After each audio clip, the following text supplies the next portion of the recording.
Hola, ¿qué tal? Hoy les vamos a hablar un poquito del dispositivo que se observa en pantalla, el PIC Atlas DSA75. El mismo es un dispositivo que puede identificar automáticamente una amplia gama de semiconductores, identificar automáticamente los pinouts y medir parámetros detallados de dispositivos que se le conecten al mismo. Bien, uno se preguntará, ¿qué es este dispositivo? El mismo es capaz de identificar una amplia gama de componentes tal como se observa en pantalla. De esta manera observamos que puede medir transistores, MOSFET, triacs, diodos, entre una amplia variedad. Pasando al apartado de cuál es su funcionalidad, este instrumento puede utilizarse de forma autónoma o conectado a una PC para identificar automáticamente el tipo de componente, identificar el pinout y medir varios parámetros de componentes tales como son la ganancia de transistor, fugas, tensiones de umbral en los MOSFET e IGBT, características de la juntura PN en los diodos y muchos otros más. Bien, ahora vamos a mostrar una aplicación del PIC Atlas. Para este caso se elige un LED de 3 patas, se comienza encendiendo el dispositivo y se observa en la pantalla que se nos dice que no hay conectado ningún componente. El paso siguiente es conectar, sin importar el orden, los terminales del dispositivo a los terminales del LED. Una vez conectado, se aprieta el botón de test y se observa cómo titila el LED a medida que se lo está testeando. De esa manera se nos muestra en pantalla qué es lo que se obtuvo como resultado y podemos ver que se trata de un LED bicolor de 3 patas y el esquemático que figura como dos diodos enfrentados con un cátodo común. Apretando el botón de scroll, lo que vamos a poder ver es la información del primer LED conectado entre los terminales verde y azul, donde se muestra el ánodo y el cátodo, y se observan los valores de tensión obtenidos testeados a una corriente constante de 5 mA. Si apretamos el botón de scroll una vez más, podremos ver la información del segundo LED conectado entre los terminales rojo y azul, como se observa el ánodo y el cátodo, otra vez el símbolo esquemático y la misma información provista anteriormente de la tensión obtenida al aplicarle una corriente constante de 5 mA. De igual manera podemos observar en pantalla otros análisis realizados con el mismo dispositivo. En el caso de la izquierda vemos un diodo Zener en el que se nos informa la tensión en directa y la tensión en inversa obtenida a un test de 5 mA. Y por ejemplo en el lado derecho podemos ver un regulador de voltaje en el que se nos indica los terminales del mismo, la entrada, el GND y la salida. Y si uno apretase el botón de scroll podría ver cuál es la tensión de salida, de modo de saber a qué voltaje está regulando tal regulador. Previamente habíamos mencionado que el dispositivo puede conectarse a PC. Mediante el software incluido se pueden trazar unas curvas de baja corriente en el rango de los más menos 12 volt y más menos 12 mA. Estos datos pueden exportarse con una hoja de cálculo para su posterior graficación o bien el software puede graficar por uno mismo características como la salida de un transistor bipolar, la salida de un MOSFET, la salida de un JFET, curvas de unión PN, entre muchas otras curvas. En el caso que se muestra en pantalla, observamos, por ejemplo, del lado izquierdo, el resultado del testeo de un transistor bipolar NPN. Se observan los terminales a los que están conectados la base, el emisor y el colector. Y del lado derecho podemos ver una curva de comparación de corriente y tensión del mismo, donde podemos ver la zona de saturación y a qué voltaje se produce. Bueno, ahora vamos a hablar de cómo está compuesto internamente el Atlas DSA Pro de PIC Electronics.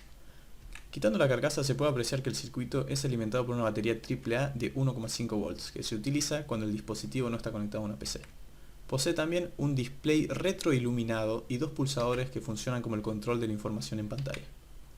En la cara trasera del PCB se pueden apreciar los distintos módulos que conforman al tester. El microprocesador que se utiliza para este sistema es un PIC18F4J53. Este es un micro de 8 bits de baja potencia y alto rendimiento que posee soporte integrado para USB 2.0. Además, posee una alta densidad de memoria, 3 comparadores, una DC de 13 canales y soporte de comunicaciones I2C y SPI. En el micro se encuentra un Shift Register que se utiliza para incrementar el número de salidas del procesador. Abajo de esto, un multiplexor, un op-amp rail-to-rail y un integrado que tiene 4 conversores digitales analógicos de 12 bits y comunicación I2C utiliza para generar las distintas corrientes constantes necesarias para la prueba de los componentes. Debajo de todo esto se encuentran tres switches analógicos que conmutan las corrientes y voltajes entre las tres puntas de entrada para realizar así las pruebas necesarias para la identificación del componente. En la esquina superior izquierda se encuentra el módulo de regulación de voltaje. Este está compuesto por un circuito step-up que permite pasar de los 1,5 volts de la batería a los 5 volts necesarios por el microprocesador, además de la regulación de voltaje de hasta los 10 volts que permite la prueba de los componentes. Para finalizar, hacemos una comparación entre el Atlas DSA Pro con un tester más barato y uno profesional. Todos estos permiten la prueba de componentes activos, pero no tienen las mismas características. El DS1 es el más barato y además de los circuitos activos permite probar resistencias y capacitores. No posee trazador de curvas, es de baja potencia y no permite la prueba de dispositivos dentro de circuitos. El Atlas DSA Pro incluye trazador de curvas, permite conexión a PC para brindar más información, ya que la información que muestra en modo portátil está acotada por el tamaño de la pantalla. Las tensiones de prueba son de hasta 10 volts, no permite probar resistencias y capacitores y no permite la prueba de dispositivos dentro de circuitos. El Rastre Curve 2 es el más caro, pero incluye trazador de curvas, es apto para circuitos de potencia, permite probar resistencia y capacitores y permite pruebas de componentes dentro del circuito. Podría decirse que el Atlas DSA Pro es una buena adición para la mesa de trabajo de quien realice reparaciones, ya que permite la rápida identificación y caracterización de componentes. Está en el rango medio de precios, teniendo más funciones que los más baratos, pero aplicaciones más limitadas que los profesionales. Ahora vamos a hablar del tester trazador de curvas BI de Xiaomi Studio, en específico del modelo ASA NI 200G. Este instrumento de banco, o mejor dicho, trazador de curvas de doble canal, se destaca para realizar reparaciones a través del método de comparación ASA, el cual simplemente aplica un estímulo de onda sinusoidal a un componente, creando una firma de voltaje frente a corriente para posteriormente analizarlo en un monitor.